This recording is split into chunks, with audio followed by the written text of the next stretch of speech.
Esta noche vamos a hablar de algo que está escondido dentro de casi todo lo que te rodea. Dentro de tu cuerpo. Dentro de la Tierra.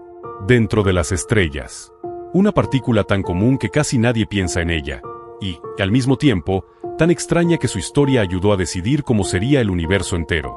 El neutrón. En la escuela te lo presentaron como la partícula neutra del núcleo atómico, la compañera silenciosa del protón. Una bolita sin carga, sin drama y, aparentemente, sin misterio. Pero esa imagen está peligrosamente incompleta.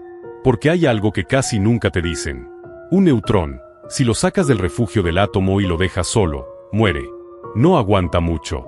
En cuestión de minutos, deja de existir. Se transforma. Se deshace. Y esa fragilidad, que parece un detalle menor, resulta ser una de las razones por las que existen las estrellas, los elementos pesados, la química y tú. Porque la historia del neutrón no es la historia de una partícula aburrida. Es la historia de una condena, de una transformación y de una extraña clase de inmortalidad que solo aparece cuando deja de estar solo. Todos crecimos con la misma imagen mental del átomo. Un pequeño sistema solar en miniatura. En el centro, una especie de racimo compacto formado por protones y neutrones.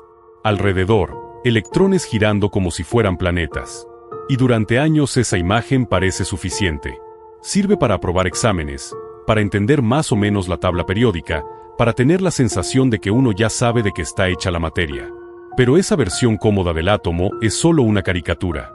Funciona para empezar, sí, pero esconde casi todo lo interesante.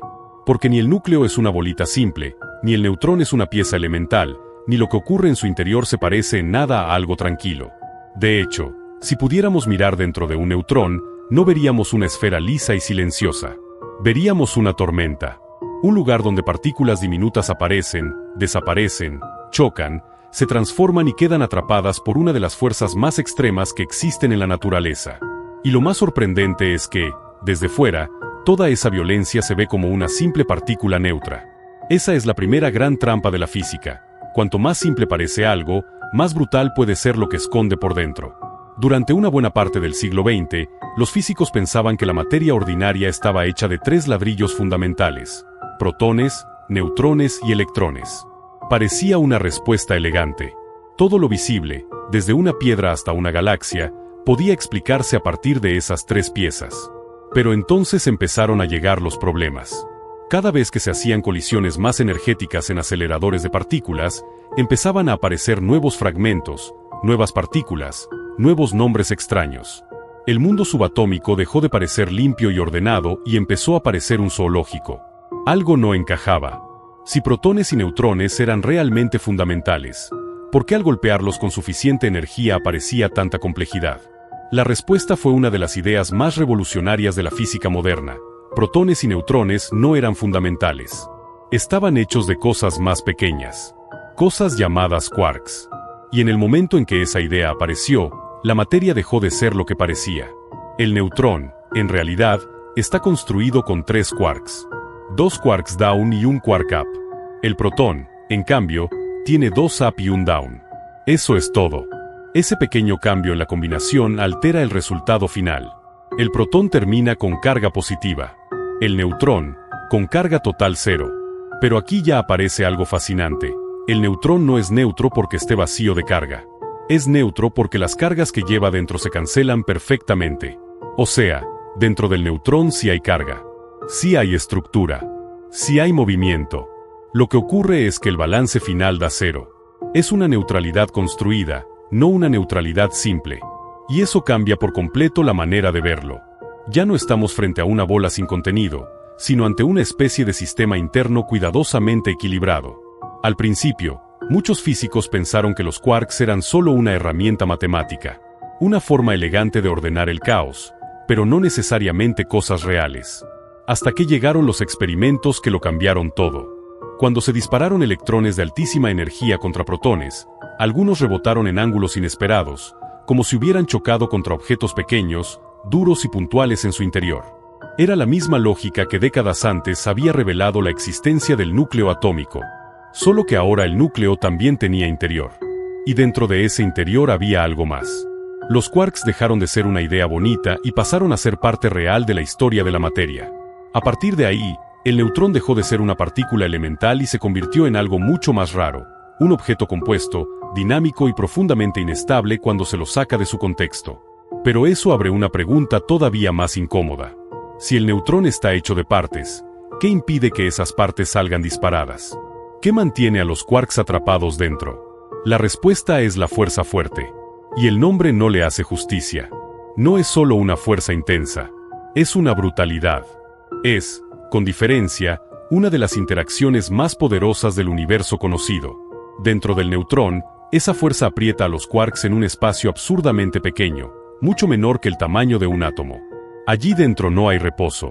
Los quarks se mueven a velocidades enormes. El espacio es mínimo. La energía es gigantesca. Y aún así, no escapan.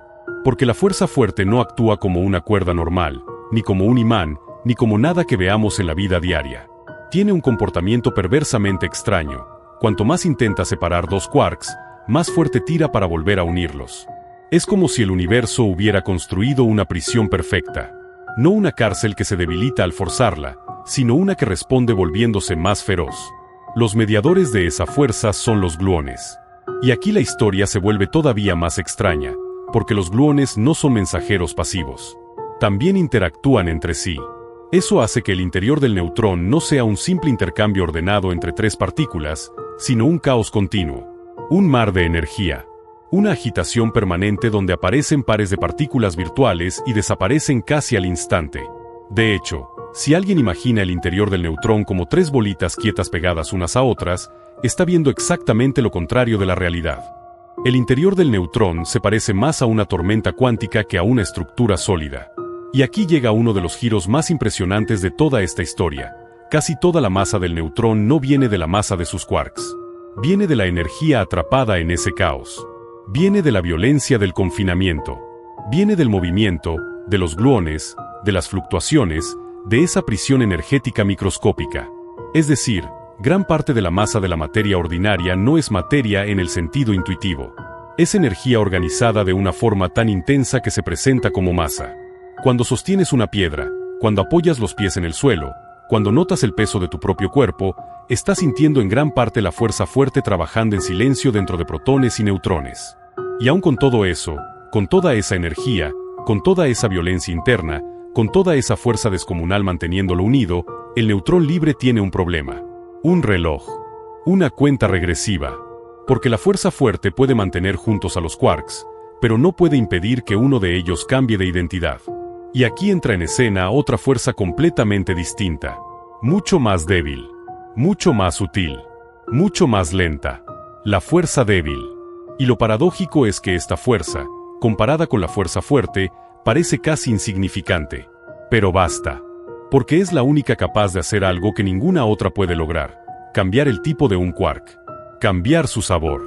Alterar la identidad íntima de la partícula. Y cuando eso ocurre dentro de un neutrón libre, el neutrón deja de ser neutrón. Eso es exactamente lo que pasa durante la desintegración beta. Uno de los quarks down del neutrón se transforma en un quark up. Parece un cambio pequeño, casi ridículo. Pero no lo es.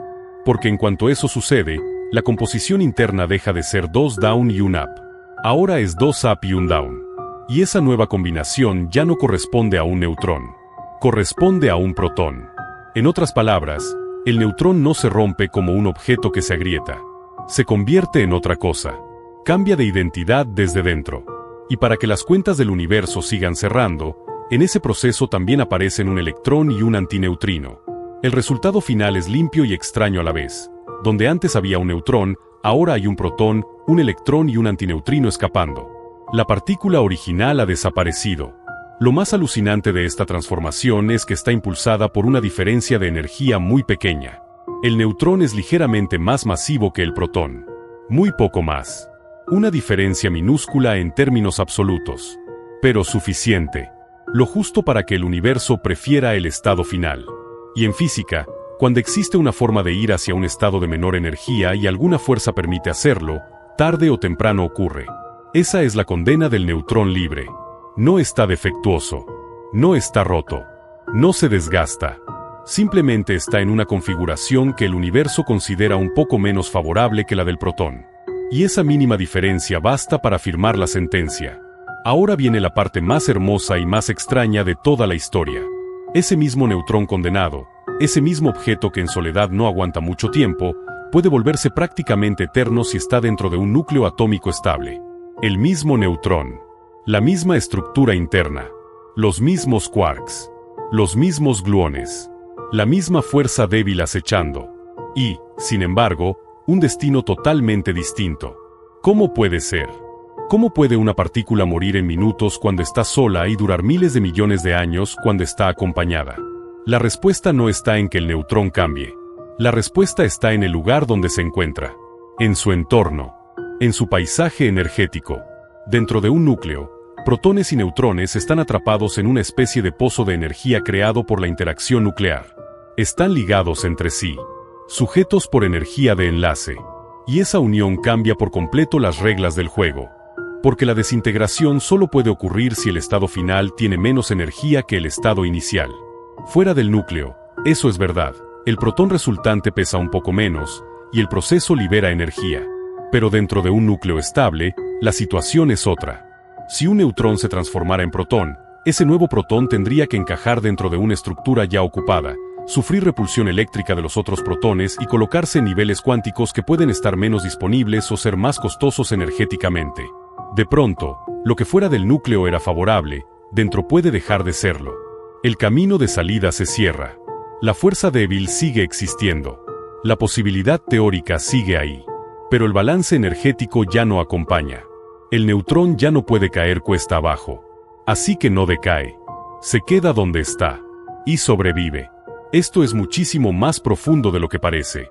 Porque significa que la estabilidad no depende solo de qué eres, sino de dónde estás. El neutrón no es intrínsecamente mortal o inmortal. Su destino depende del contexto. Solo, está perdido. Unido a otros nucleones en el lugar adecuado, encuentra refugio. La misma partícula, dos destinos radicalmente distintos. Y ese contraste no es solo una curiosidad elegante. Cambió la historia del universo entero. Para entenderlo, hay que viajar hasta los primeros minutos después del Big Bang. No miles de años después. No millones. Minutos. En ese universo recién nacido, la temperatura era tan brutal que no existían átomos, ni núcleos, ni materia organizada como la conocemos. Todo era una sopa de partículas fundamentales chocando sin descanso. Pero a medida que el cosmos se expandía, se enfriaba. Y en cierto momento, protones y neutrones pudieron existir como objetos relativamente definidos. Durante un tiempo se convertían unos en otros constantemente. El equilibrio iba y venía. Pero el neutrón era ligeramente más pesado, así que conforme la temperatura bajó, empezó a ser más difícil producir neutrones que producir protones. El universo comenzó a inclinarse lentamente hacia los protones. Y entonces apareció el reloj. Porque esos neutrones primitivos estaban libres. No estaban protegidos en núcleos. No tenían refugio. Así que empezaron a desintegrarse, uno tras otro.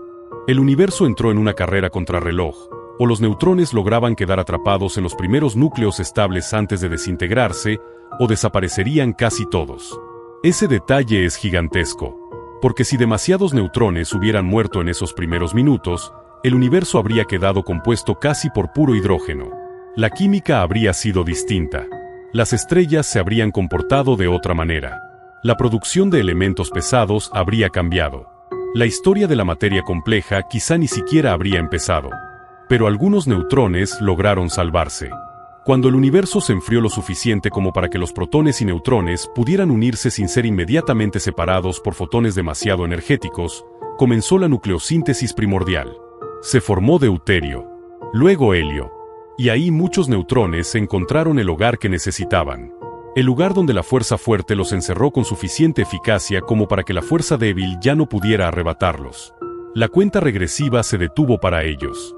Quedaron almacenados en núcleos estables. Lo que siguió fue decisivo. Una fracción concreta de la materia ordinaria del universo terminó en forma de helio, y el resto quedó principalmente como hidrógeno. Ese reparto inicial condicionó el tipo de estrellas que surgirían después, cuánto durarían, cómo fusionarían sus combustibles y qué elementos acabarían fabricando en su interior. Y aquí aparece uno de los puntos más inquietantes de toda la física. Si la vida media del neutrón hubiera sido notablemente diferente, el universo también lo sería. Si el neutrón libre hubiera muerto mucho más rápido, menos neutrones habrían sobrevivido hasta quedar protegidos en helio. El cosmos habría arrancado con una composición distinta. Si hubiera vivido mucho más, quizás se habría formado demasiado helio. Y ese cambio, que parece pequeño, habría alterado el equilibrio de la evolución estelar. Estrellas distintas, ritmos distintos, producción distinta de carbono, oxígeno, hierro y el resto de elementos necesarios para planetas rocosos, océanos, atmósferas y biología compleja. Es asombroso pensar que parte de la historia cósmica dependió de una partícula tan modesta y de un reloj tan breve. Pero la historia del neutrón no termina allí. De hecho, después del Big Bang se vuelve todavía más importante. Las estrellas, por ejemplo, no son solo bolas calientes de gas. Son fábricas nucleares. Y muchas de las reacciones que las mantienen vivas dependen, de una forma u otra, del hecho de que protones y neutrones puedan transformarse entre sí mediante la fuerza débil. En el corazón del Sol, dos protones tienen que acercarse muchísimo para iniciar la cadena que acabará produciendo helio. Pero dos protones solos no forman un núcleo estable duradero. Uno de ellos debe convertirse en neutrón en el momento adecuado. Esa conversión es rarísima, lentísima. Y precisamente por eso el Sol no quema todo su combustible de golpe. La lentitud de la fuerza débil, que en otros contextos parece casi irrelevante, es lo que permite que estrellas como la nuestra brillen durante miles de millones de años en lugar de agotarse rápidamente. Otra vez, la aparente debilidad de esta interacción termina definiendo el tiempo disponible para que existan planetas, océanos y vida. Cuando las estrellas masivas envejecen, los neutrones vuelven a ocupar el centro del escenario. En sus fases finales, esas estrellas fabrican elementos cada vez más pesados hasta llegar al hierro. Y entonces llega el colapso. Supernovas. Explosiones tan violentas que durante un instante reordenan la materia de forma brutal. Allí aparecen enormes cantidades de neutrones libres que son capturados a gran velocidad por núcleos atómicos. Y gracias a esa lluvia de neutrones nacen muchos de los elementos más pesados del universo. Oro, platino, uranio, torio. Elementos que no estaban al principio, que no salen del Big Bang en grandes cantidades, y que necesitan ambientes extremos para existir. En cierto sentido, una parte de la tabla periódica es el resultado de momentos en los que los neutrones aparecieron en masa, fueron capturados y transformaron la historia química del cosmos. Y si las supernovas ya parecen espectaculares, las colisiones de estrellas de neutrones llevan todo a otro nivel. Una estrella de neutrones es el cadáver comprimido de una estrella masiva. Un objeto increíblemente denso, donde la materia ha sido aplastada hasta extremos absurdos. Cuando dos de estas estrellas chocan, el evento libera ondas gravitacionales, chorros de radiación y una cantidad brutal de material rico en neutrones. Es uno de los mejores hornos del universo para fabricar elementos pesados. Mucho del oro que hoy existe en la Tierra podría haber nacido en eventos así, mucho antes de que existiera el sistema solar. Es una idea casi poética. Objetos que no sobreviven 10 minutos cuando están solos terminan, en contextos extremos, participando en la creación de metales que millones de años después alguien convierte en joyas, circuitos o instrumentos científicos. Más cerca de nosotros, los neutrones también son protagonistas en tecnologías muy reales. En los reactores nucleares, por ejemplo, los neutrones libres son los mensajeros que sostienen la reacción en cadena. Golpean núcleos pesados como el uranio, los vuelven inestables y provocan su fisión. Esa fisión libera energía y más neutrones, que a su vez repiten el proceso. Todo el sistema depende de la existencia de neutrones móviles, rápidos y eficaces para inducir nuevas rupturas antes de desintegrarse. En medicina, muchas técnicas de imagen y muchos isótopos útiles dependen de desintegraciones beta, del mismo tipo de transformación que vimos en el neutrón. Cada vez que un escáner detecta ciertas emisiones para reconstruir la actividad del interior del cuerpo, hay una línea invisible que conecta esa imagen con la fuerza débil y con las extrañas reglas que permiten que una partícula cambie de identidad. Y, por supuesto, está el hecho más cercano de todos. Tú, el calcio de tus huesos, el hierro de tu sangre, el oxígeno, el carbono, el nitrógeno, el fósforo. Todos esos átomos contienen núcleos que guardan neutrones. Neutrones que, si fueran arrancados de ahí y dejados solos, tendrían un destino completamente distinto. Pero no están solos. Permanecen atrapados en la estructura adecuada, estables desde hace tiempos que superan por muchísimo la duración de la historia humana. Algunos de esos neutrones nacieron en estrellas que murieron antes de que el Sol existiera. Algunos estuvieron dentro de nubes interestelares, luego en planetas, luego en moléculas, luego en seres vivos. Y ahora forman parte de ti. Es una cadena casi imposible de imaginar. Una cadena construida por partículas que solo encontraron permanencia cuando dejaron de existir en aislamiento. Tal vez esa sea la idea más poderosa de toda esta historia. El neutrón libre es frágil. Tiene un final bastante rápido. Pero en comunidad, en el entorno correcto, puede durar la edad del universo. No porque cambie su esencia. No porque se convierta en algo mejor. Sino porque el contexto lo protege. Porque la red de relaciones que lo rodea altera su destino. Y aunque aquí estamos hablando de física, cuesta no notar la belleza de esa imagen. Una partícula que sola está condenada y acompañada encuentra estabilidad. Una partícula cuyo reloj de muerte ayudó a decidir la cantidad de helio del cosmos, el comportamiento de las estrellas y la aparición de los elementos que hacen posible la complejidad. Una partícula aparentemente discreta que termina siendo una de las grandes arquitectas de la realidad. Así que la próxima vez que alguien diga que el neutrón es solo una partícula neutra y aburrida del núcleo atómico, ya sabrás que no. Sabrás que es una prisión de quarks, una reserva inmensa de energía, una víctima de la fuerza débil, una superviviente dentro del núcleo, una pieza clave del Big Bang, una condición para la vida de las estrellas y una parte esencial de la historia material de tu propio cuerpo. Sabrás que cada átomo pesado que conoces depende de una saga que comenzó con partículas que corrían contra el tiempo en los primeros minutos del universo. Algunas encontraron refugio, otras no. Las que no lo lograron se desintegraron y terminaron alimentando otra parte de la historia. Las que sí lo lograron siguen aquí, atrapadas en núcleos estables, formando montañas, océanos, huesos, sangre y planetas enteros. El neutrón no es una nota al pie en el átomo. Es uno de los grandes protagonistas silenciosos del universo. Una partícula que no puede vivir sola, pero que ayudó a construir todo lo que existe cuando encontró el lugar correcto para quedarse. Hay otro detalle sobre el neutrón que hace toda esta historia todavía más inquietante, y es que incluso cuando crees que ya lo entendiste, se te escapa otra vez. Porque en física, comprender una partícula nunca significa solo saber su nombre, su carga o su masa. Significa entender qué puede hacer, qué no puede hacer, que la mantiene con vida, que la destruye, y bajo qué condiciones deja de comportarse como esperabas. Y el neutrón, más que casi cualquier otra partícula de la materia ordinaria, rompe constantemente esa confianza. Parece simple cuando lo dibujas en un libro. Parece casi trivial cuando lo reduces a una línea en una tabla. Pero cuando empiezas a seguir sus consecuencias, descubres que está conectado con casi todos los niveles de la realidad. Desde la estructura interna de un nucleón hasta la expansión del universo. Desde el caos de los quarks hasta el brillo lento de las estrellas. Desde la estabilidad de un átomo de carbono hasta el oro, el uranio y el hierro. Es una de esas piezas que, una vez que la ves con claridad, deja de ser un detalle y se convierte en una especie de bisagra cósmica. Piensa en lo extraño que es eso. El neutrón no es exótico en el sentido popular. No es como un agujero negro. No es como la antimateria en una película de ciencia ficción. No es una entidad lejana, rara o remota. Está en casi toda la materia visible que tiene núcleos más pesados que el hidrógeno común. Está en las rocas, en el agua pesada, en los minerales, en los huesos, en las montañas, en la corteza terrestre, en el interior de los planetas, en las estrellas agotadas, en los átomos metálicos de tu sangre. Es ordinario. Y precisamente por eso el golpe es más fuerte cuando entiendes que lo ordinario aquí es una ilusión. Porque debajo de esa aparente normalidad hay un objeto que no puede sobrevivir solo, un objeto cuyo interior está dominado por una dinámica tan extrema que casi todo lo que entendemos como masa cotidiana depende de ese infierno microscópico.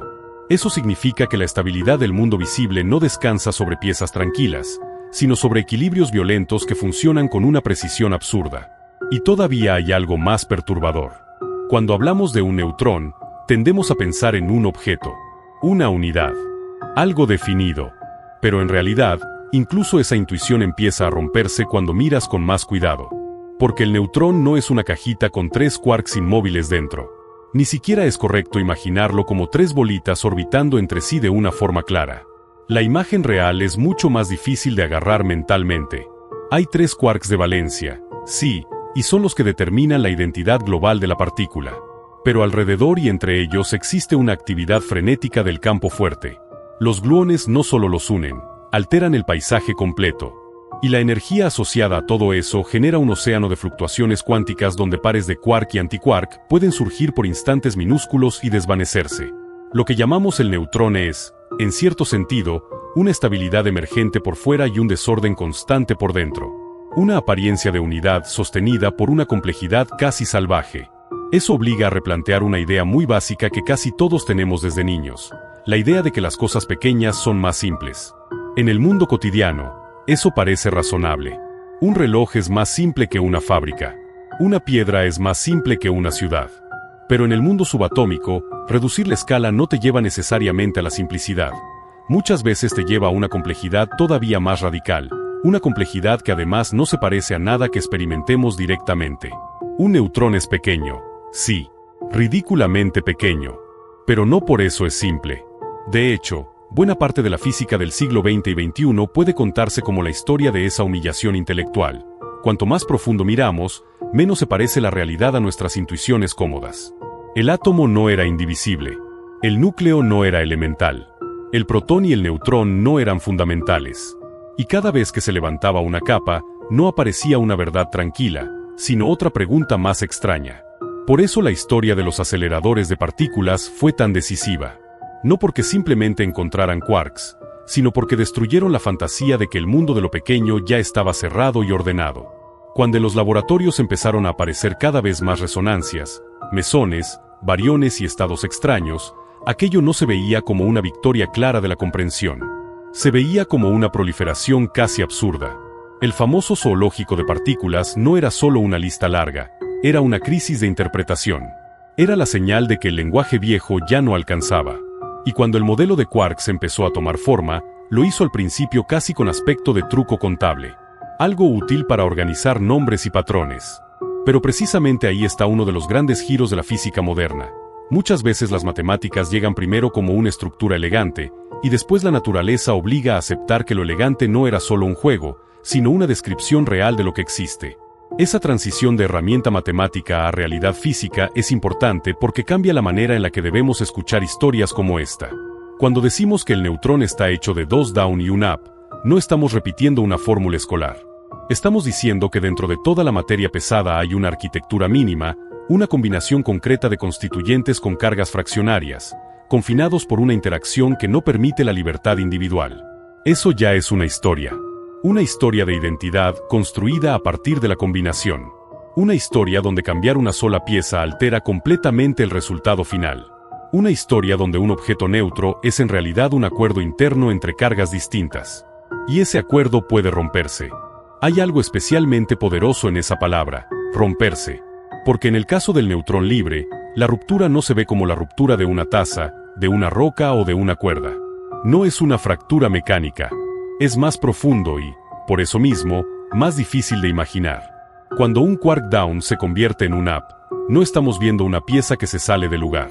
Estamos viendo una transición permitida por la fuerza débil en la que cambia la identidad misma de uno de los componentes. Y al cambiar la identidad de una sola pieza, cambia el objeto completo. Es casi como si la realidad subatómica estuviera diciendo que a este nivel la esencia depende de relaciones muy precisas.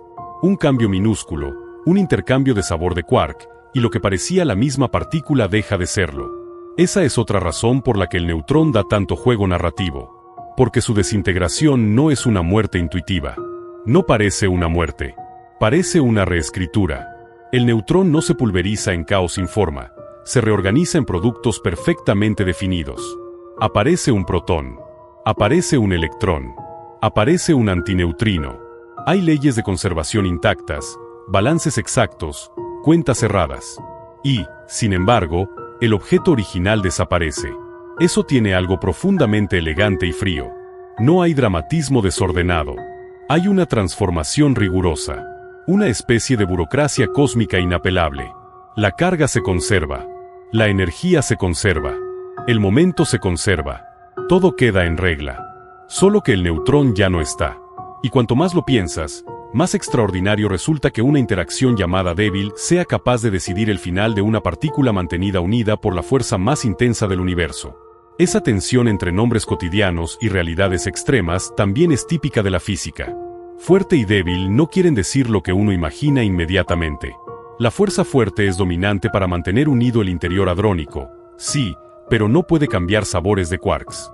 La fuerza débil, en cambio, aunque sea muchísimo menos intensa en muchos contextos, tiene acceso a una clase de transformación que la fuerte no tiene. Es como si en una fortaleza inexpugnable existiera una cerradura que solo una llave muy pequeña pudiera abrir. No porque esa llave empuje más fuerte que los muros, sino porque actúa sobre otra capa del problema. Y eso vuelve la muerte del neutrón libre todavía más fascinante. No es una derrota frontal ante una fuerza mayor, es una transformación permitida por una regla distinta. En esa misma línea, vale la pena quedarse un poco más en el papel del bosón W. Porque es una de esas entidades de la física que suenan casi absurdas cuando las traduces al lenguaje intuitivo. El neutrón no tiene energía suficiente para producir un W como partícula real y estable. Y aún así, el proceso pasa por un W virtual. Esto obliga a abandonar el reflejo cotidiano de pensar que toda partícula intermedia debe existir como existe una pelota o un fotón en una linterna. En los procesos cuánticos, la palabra virtual no significa falsa. Significa que la partícula intermedia no aparece como un objeto libre, observable y estable, sino como parte interna del mecanismo permitido por la teoría cuántica de campos. Es una presencia fugaz que no deja huella aislada, pero sí consecuencias medibles en el resultado. Eso también es hermoso a su manera. El universo no siempre opera con piezas visibles en todos los pasos. A veces el camino entre un estado y otro pasa por intermediarios que solo viven en la estructura matemática del proceso y en las huellas finales que dejan. Y si uno quiere sentir de verdad lo extraño de la desintegración beta, basta con detenerse un instante en el antineutrino. Porque es quizá el producto más fantasmal de toda la escena. Un electrón, al menos, es familiar en el sentido de que construye química, corrientes eléctricas, pantallas, enlaces, átomos y superficies. Pero el antineutrino sale despedido casi sin mirar atrás, apenas interactuando con nada. Atraviesa materia como si la materia no estuviera del todo allí. Su participación en la historia del neutrón es gigantesca en términos de conservación de energía y de estructura de la teoría, y sin embargo, para la experiencia directa del mundo, es casi invisible. Eso le da a la desintegración beta un carácter muy particular. Parte de lo que ocurre siempre se escapa como un fantasma. La transformación está completa, pero uno de sus testigos más importantes se va casi sin dejar rastro. Eso fue precisamente lo que durante un tiempo desconcertó tanto a los físicos. La energía del electrón emitido no era fija, variaba. Y si la única historia fuera neutrón a protón más electrón, esa variación parecería un robo. Algo faltaba. La propuesta del neutrino nació casi como un acto de fe en que la conservación de energía no podía venirse abajo. Era una apuesta por la coherencia del universo, incluso cuando la evidencia experimental directa todavía no mostraba al culpable invisible. Y qué extraordinario es eso cuando lo piensas bien. Antes de ver la partícula, hubo que creer en la necesidad lógica de su existencia.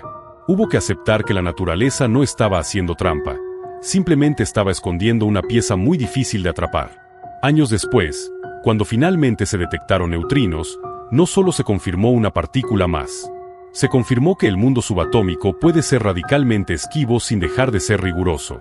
Todo esto hace que la estabilidad del neutrón dentro del núcleo sea todavía más impactante. Porque no se trata simplemente de decir dentro no decae. Se trata de entender que la misma maquinaria profunda sigue siendo posible, que la fuerza débil no desaparece ni se apaga mágicamente, y que, sin embargo, el balance energético del sistema impide que la historia avance hacia el mismo desenlace. Eso es casi más elegante que si la fuerza fuerte bloqueara directamente a la débil. No la bloquea, no la anula, simplemente altera el escenario. Cambia el relieve energético del sistema hasta que el desenlace espontáneo deja de estar disponible. El mecanismo existe, la posibilidad formal existe, pero la naturaleza ya no puede pagar el precio. Y si no puede pagarlo, no ocurre. Esa idea de que el contexto decide lo que es posible no es un detalle lateral de la física nuclear, es una de las lecciones más profundas de la ciencia. Tendemos a pensar en las propiedades como rasgos aislados, la masa de algo, la carga de algo, la estabilidad de algo. Pero muchísimas veces lo que un objeto es no puede separarse de dónde está y con qué está interactuando. Una molécula cambia su comportamiento según el medio. Un electrón cambia sus estados permitidos según el átomo en que vive. Un fotón puede propagarse libremente en el vacío o quedar atrapado en una cavidad resonante.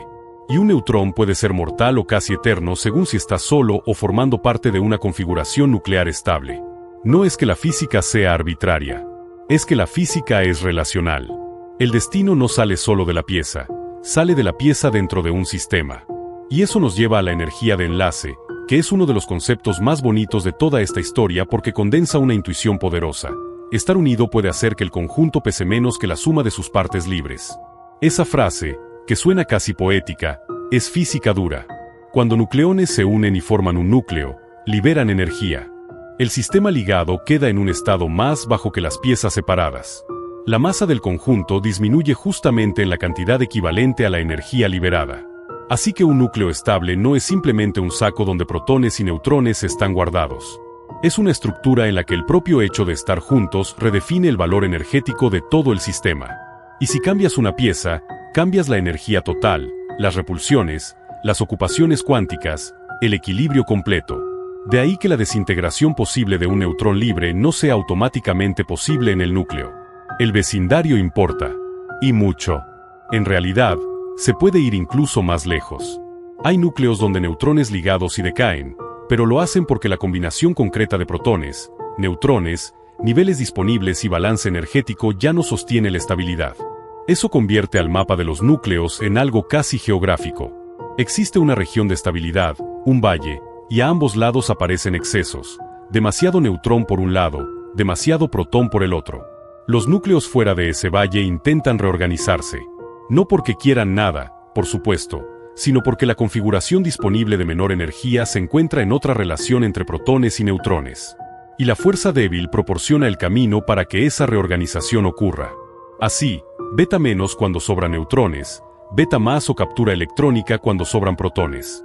El universo no está quieto, está ajustándose continuamente hacia configuraciones más favorables. Eso le da un sentido todavía más amplio a la palabra radioactividad. No es solo desintegración caótica de algo defectuoso. Es ajuste, corrección, descenso por el paisaje energético. A veces rápido, a veces lentísimo. Algunas configuraciones caen en segundos, otras en millones de años, otras en tiempos tan largos que para cualquier propósito humano parecen eternas. Pero todas obedecen a la misma lógica de fondo. Y el neutrón, de nuevo, está en el corazón de una gran parte de esa historia. Un exceso de neutrones puede condenar a un núcleo a una lenta conversación consigo mismo durante miles de años, hasta que finalmente una desintegración reorganiza la identidad química del átomo. En ese sentido, el tiempo geológico, el tiempo arqueológico y el tiempo cósmico llevan inscrita la firma del neutrón y de la fuerza débil. Por eso el carbono 14 es un ejemplo tan poderoso. No solo porque sirva para datar restos orgánicos, sino porque hace visible una idea grandísima en algo muy concreto. Un núcleo con un equilibrio apenas desplazado. Un neutrón de más. Una inestabilidad que no se resuelve en minutos, sino en miles de años. El resultado es una especie de reloj natural incrustado en la materia viva. Es fascinante que una historia sobre quarks, bosones W, antineutrinos y energía de enlace acabe teniendo consecuencias tan prácticas como fechar una momia, una herramienta de madera o un fragmento de tejido antiguo. Y ahí vuelves a ver el patrón una vez más. Lo más abstracto acaba aterrizando en lo más humano. Hay otra capa de rareza que vale la pena subrayar, la del spin y el momento magnético del neutrón. Porque incluso siendo eléctricamente neutro en el total, el neutrón no es magnéticamente irrelevante. Tiene momento magnético. Responde a campos magnéticos. Eso ya es una pista clarísima de que por dentro hay cargas moviéndose. Si fuera una entidad realmente elemental, perfectamente neutra y sin estructura interna, esperarías otra historia.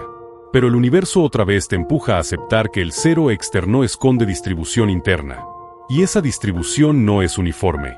Hay regiones del neutrón donde la carga efectiva se reparte de maneras que pueden mapearse experimentalmente. No es una esfera homogénea. Tiene textura eléctrica interna. Casi parece una contradicción, una partícula neutral con un interior eléctricamente articulado.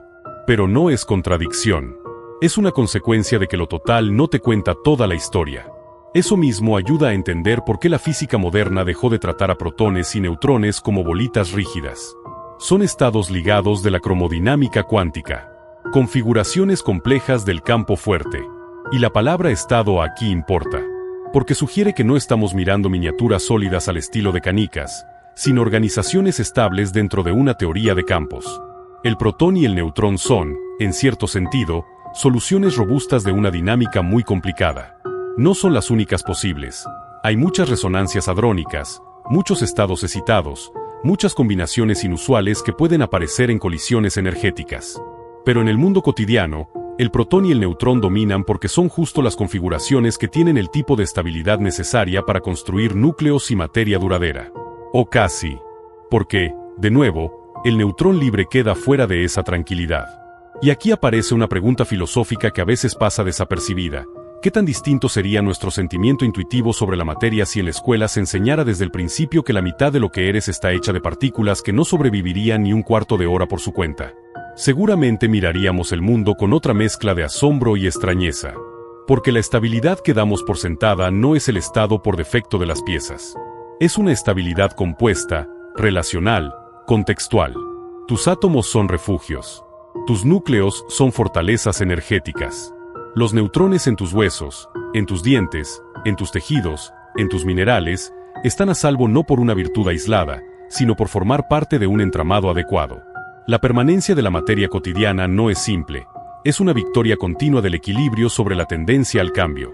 Esto se vuelve todavía más grandioso cuando regresas al universo primitivo, porque allí no había tiempo de sobra. El Big Bang no ofreció una eternidad tranquila para que las cosas se acomodaran. Hubo ventanas, umbrales, condiciones que cambiaban segundo a segundo. Cuando los neutrinos desacoplaron, cuando la temperatura siguió cayendo, cuando el equilibrio protón-neutrón dejó de sostenerse, el número de neutrones empezó a reducirse. Y, sin embargo, el deuterio no podía sobrevivir enseguida porque el baño de fotones era demasiado agresivo. Esa demora, ese cuello de botella del deuterio, es una de esas piezas de la cosmología que parecen pequeñas hasta que entiende sus consecuencias. Durante esos minutos de espera, el reloj del neutrón seguía corriendo. Cada minuto contaba. El universo estaba decidiendo cuántos de esos neutrones lograrían llegar vivos al refugio del helio. Y ahí hay una imagen casi cinematográfica escondida en la cosmología, un universo recién nacido, hirviendo de radiación, sin átomos, sin estrellas, sin galaxias todavía, y millones de neutrones libres corriendo sin saberlo contra su propia sentencia. Algunos decaen. Otros aguantan lo suficiente. Finalmente, cuando la temperatura lo permite, muchos quedan encerrados en núcleos de helio 4, ese pequeño santuario nuclear extraordinariamente estable.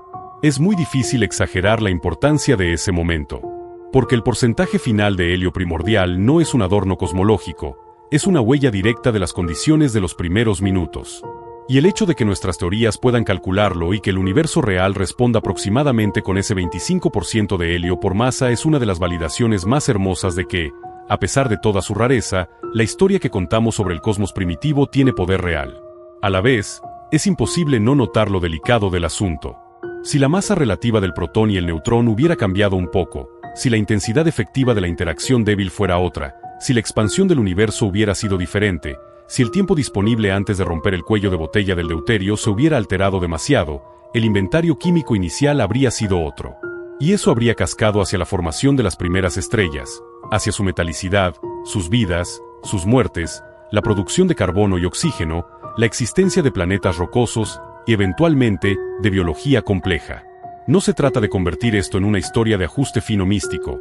Se trata de reconocer que pequeños cambios en parámetros fundamentales tienen consecuencias enormes en sistemas que encadenan miles de millones de años de evolución física y química. El neutrón es uno de esos puntos donde la física microscópica y la historia macroscópica del universo se tocan con una claridad estremecedora. Y, de hecho, seguimos sin tener absolutamente todo resuelto. Ese es otro de los aspectos que hacen atractivo este tema para un guión de alta retención. No es una historia cerrada. Existe un rompecabezas real con la vida media del neutrón. Medir cuánto vive exactamente un neutrón libre no ha sido tan simple como podría parecer. Hay métodos distintos, como los experimentos de botella y los de Haas, que históricamente han dado resultados ligeramente diferentes. La discrepancia no es gigantesca en términos cotidianos, pero en física de precisión es lo bastante seria como para haber mantenido viva una discusión durante años. ¿Se trata de efectos sistemáticos no entendidos del todo? ¿Hay algo en la técnica experimental? ¿Hay física nueva escondida? Por ahora, la explicación más prudente apunta a problemas experimentales sutiles, pero el simple hecho de que una partícula tan conocida todavía conserve este borde de misterio es narrativamente potentísimo. Porque recuerda que incluso objetos centrales de la materia ordinaria siguen teniendo cosas por enseñarnos. Ese rompecabezas de la vida media también revela algo más general sobre cómo avanza la física. Desde fuera, la ciencia a veces parece una enciclopedia ya cerrada donde todo importante fue resuelto hace décadas. Pero no es así. Muchas de las grandes líneas maestras del modelo estándar están sólidamente establecidas. Sí, sabemos qué es un neutrón en términos de quarks y fuerza fuerte. Sabemos cómo decae. Sabemos por qué puede estabilizarse en ciertos núcleos. Pero los detalles cuantitativos, las precisiones finas, las tensiones entre mediciones, la conexión exacta entre parámetros fundamentales y observables, todo eso sigue siendo terreno activo. Y eso vuelve la historia más viva. No estamos contando una leyenda fósil de la física del siglo XX. Estamos tocando una parte de la realidad que todavía exige paciencia, mejores detectores, mejores análisis y quizá nuevas sorpresas. Si uno se desplaza ahora del Big Bang a las estrellas, la figura del neutrón vuelve a reinventarse.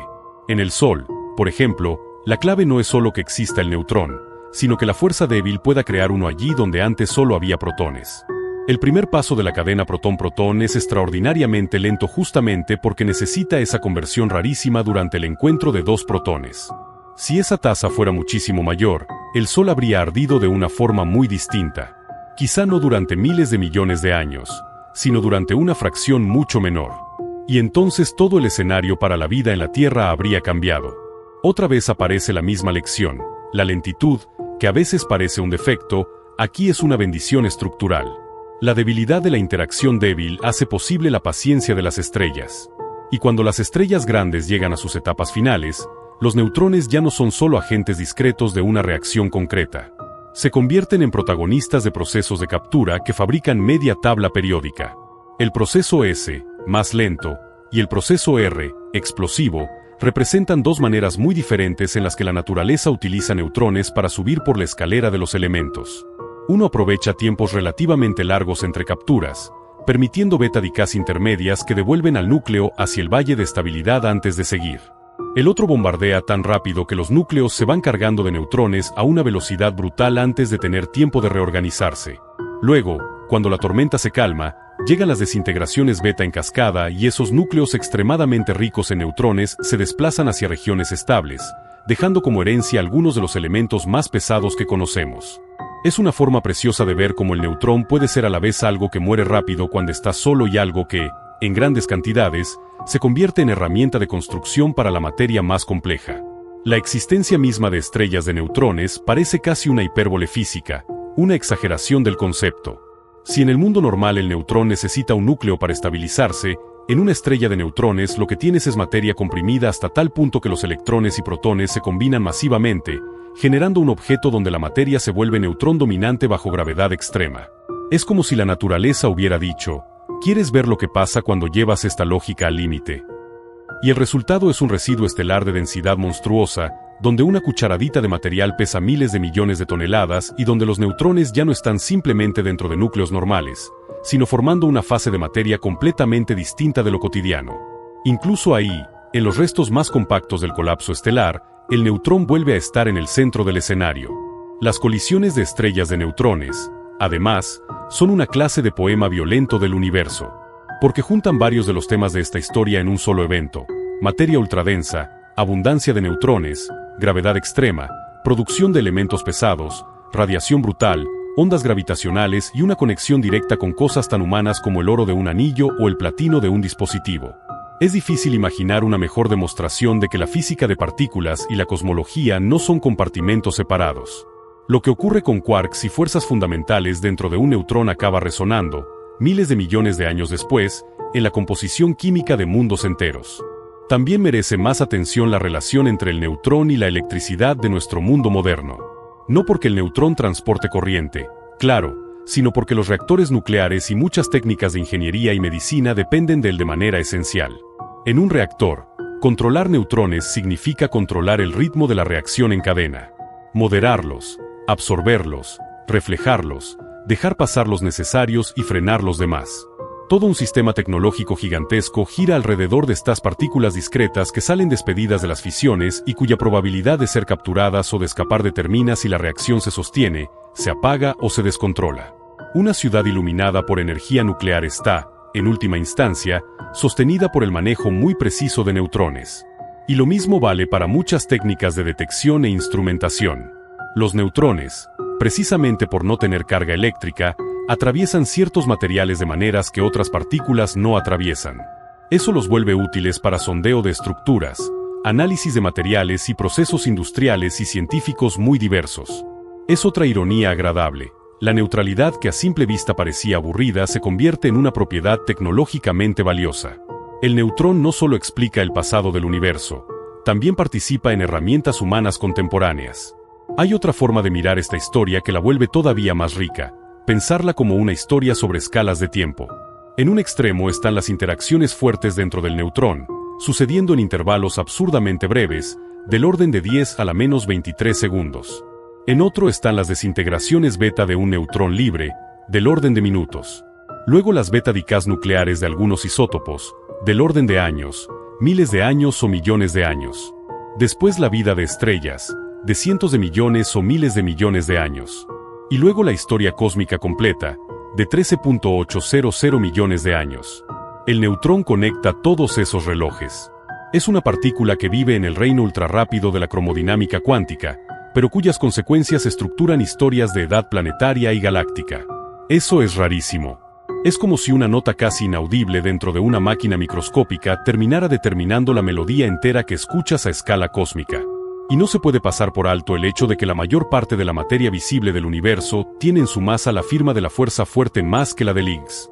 Esa es una idea que merece respirarse despacio. Cuando se habla del bosón de Higgs en divulgación, a veces se instala la impresión de que el Higgs da masa a todo y ahí termina la historia. Pero en la materia ordinaria que forma personas, mesas, piedras y planetas, la mayor parte de la masa no procede directamente de las masas desnudas de los quarks dadas por el Higgs. Procede de la energía dinámica del confinamiento fuerte. Y el neutrón, igual que el protón, es un ejemplo espectacular de eso.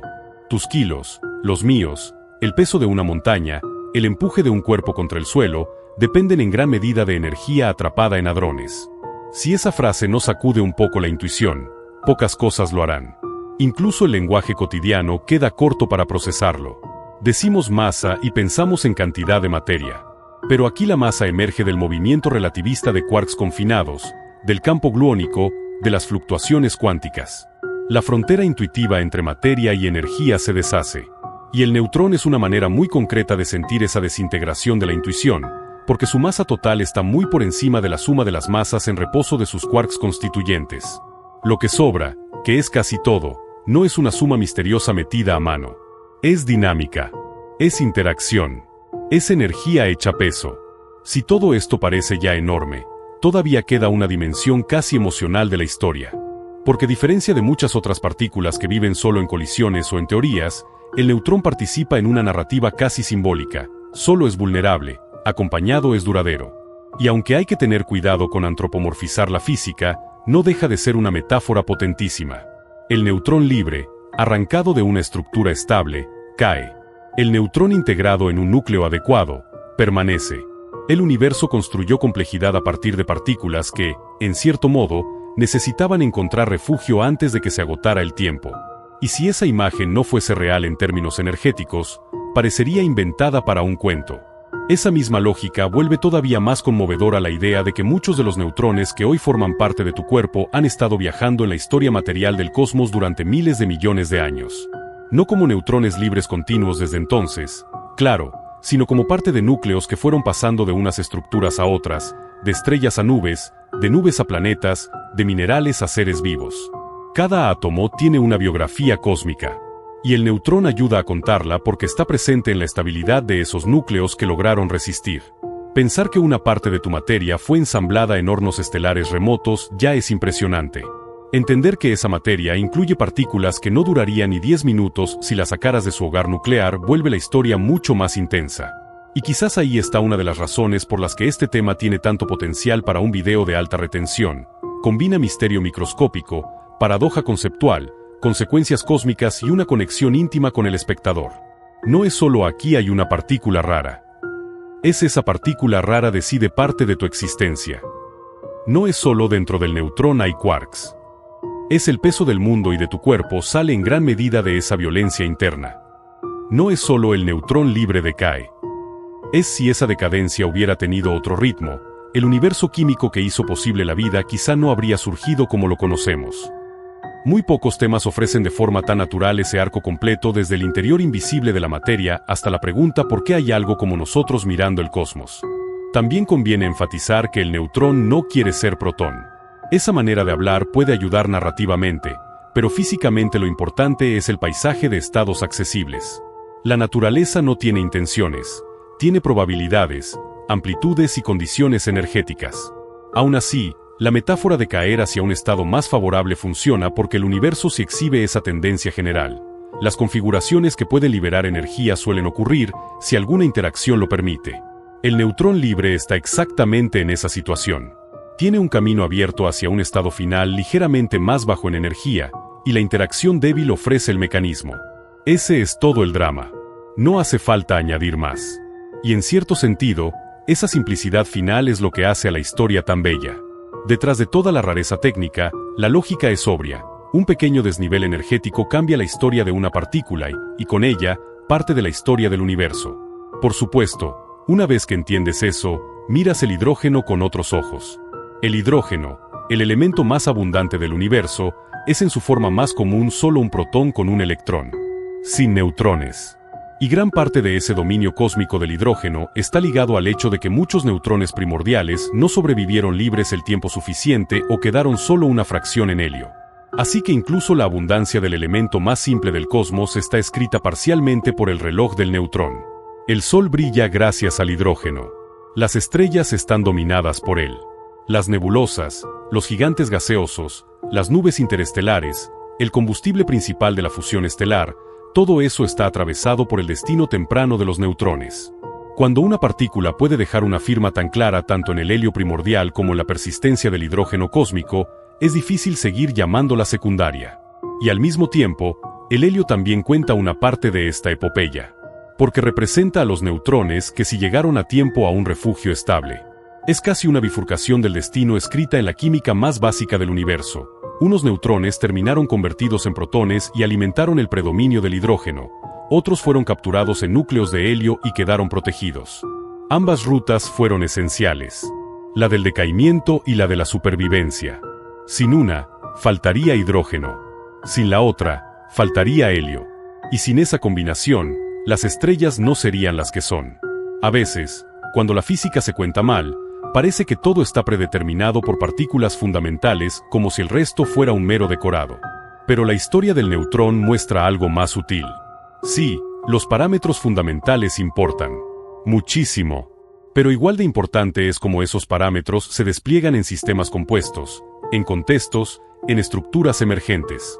El neutrón libre y el neutrón ligado son el mismo tipo de partícula en términos de contenido interno, y aún así su comportamiento observable cambia radicalmente. Eso debería vacunarnos contra la tentación de reducirlo todo a una esencia aislada.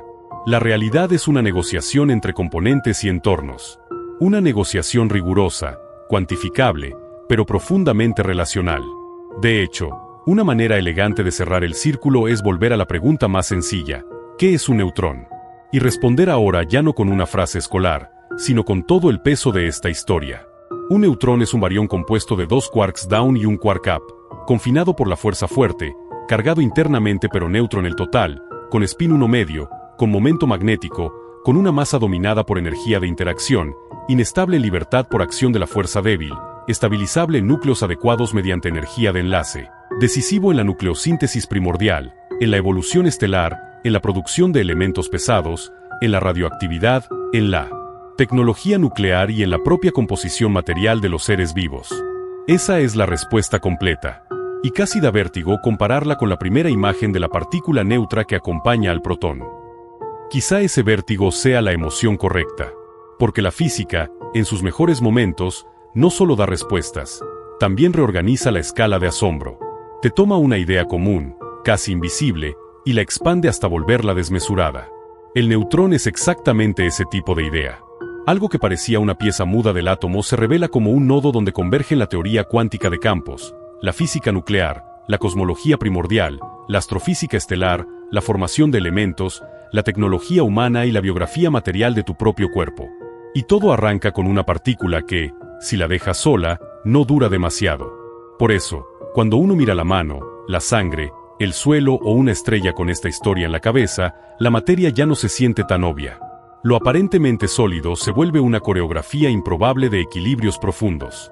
La estabilidad se vuelve una conquista, no un punto de partida. Y el neutrón aparece como una de esas entidades discretas, sin las cuales el universo no sería irreconocible solo en detalle, sino en esencia. No habría la misma química. No habría el mismo cielo. No habría la misma historia térmica de las estrellas. No habría el mismo camino hacia la complejidad.